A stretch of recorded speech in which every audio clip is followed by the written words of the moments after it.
దానికోసం లాబీలు తిరుగుతున్నారు. లాబీలు ఉన్నాయి కదా అమెరికాలో, నాకు రావాలా మీకు రావాలా పంచుకోవడానికి పెద్దవాళ్ళంతా లాబీ మెయింటైన్ చేసి వాళ్ళ లాబీలు చేసుకుని డబ్బులు కావాల్సి రాబోతుంటారు. ఈ డబ్బుల కోసం కూడా రాబోతున్నారు వాషింగ్టన్ లో వాడుతున్నారు. అది జనాలకు ఇవ్వాలని చెప్పి ఒక ఉద్దీపన పథకం ఆర్టికల్ వస్తుంది ఇంపార్టెంట్, ప్రజల గురించి ఆర్టికల్ ఇంపార్టెంట్. దానికోసం కూడా వాషింగ్టన్ ఎవరికి వాడు మన పీపుల్ వెల్ఫేర్ కోడే గవర్నమెంట్ లో ఉండదలుచుకున్నప్పుడు జీడీపీలో ఎంత శాతం ఇప్పుడు ఎకానమీలోకి పంప్ చేస్తే రివైవ్ అయ్యే అవకాశాలు కనిపిస్తుంది? పార్షియల్ రివైవల్ అవుతుంది ఆబ్వియస్ గా చేసుకుంటారు.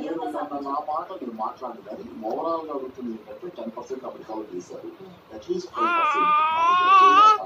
9%, అంటే 203 లక్షల కోట్ల రూపాయలు మన ఎకానమీ మ్యాక్సిమం స్టోర్ జాతీయ ఉత్పత్తి 203 లక్షల కోట్ల రూపాయలు. దానిలో మనం ఇచ్చింది 1% కూడా, అంటే ఎంత ఉంటుంది, ఒక 0.8% అయింది. చాలా తక్కువ ఇచ్చారు. 1,20,000 కోట్లు అంటే 203 కోట్లలో 0.85%. అంత స్వల్పం ఇచ్చాం. 203 లక్షల కోట్లు. దానిలో మీరు ఒకవేళ మీరు 5% ఇచ్చినా మీకు ఎంత అవుతుంది? చాలా ఎక్కువ అవుతుంది. పెద్ద మొత్తం 10 లక్షల కోట్లు దాకా రిలీజ్ అవుతుంది. అంటే దాని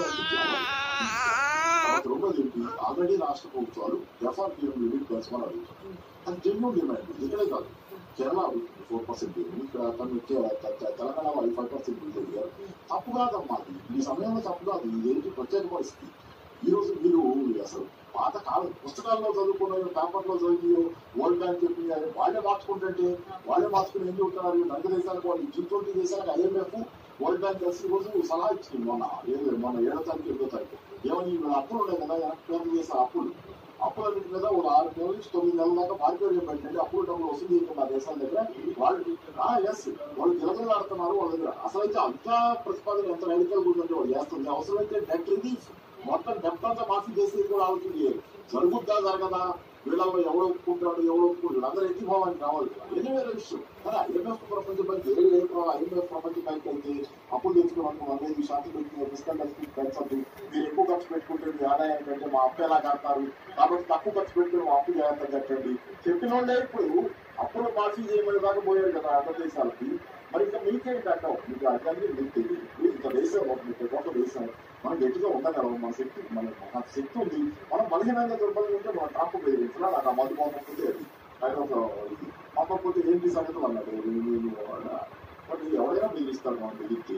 ఇంత దేశం మనం కనుక నిలబడేటట్టు ఈ దేశం శక్తివంతంగా నిలబడగలదు. ఈ సందర్భం కూడా ఆ సందర్భం తర్వాత రెండో చెప్తాను. ఇప్పుడు 3 మోడల్స్ ఉన్నాయి ఈ దేశంలో. మీరు మన రాజ్యాంగం అడుగుతున్నారు కాబట్టి సొల్యూషన్ చెప్పండి కాబట్టి 3 మోడల్స్ దయచేసి.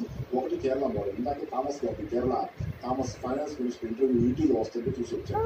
కేరళ మోడల్ 20,000 కోట్లు వాళ్ళు ఖర్చు పెడుతున్నారు దీనికోసం. తెలుసు కదా, ఈ దేశంలో బెస్ట్ మోడల్. వాషింగ్టన్ పోస్ట్ తీసుకుంటామని చూశాను.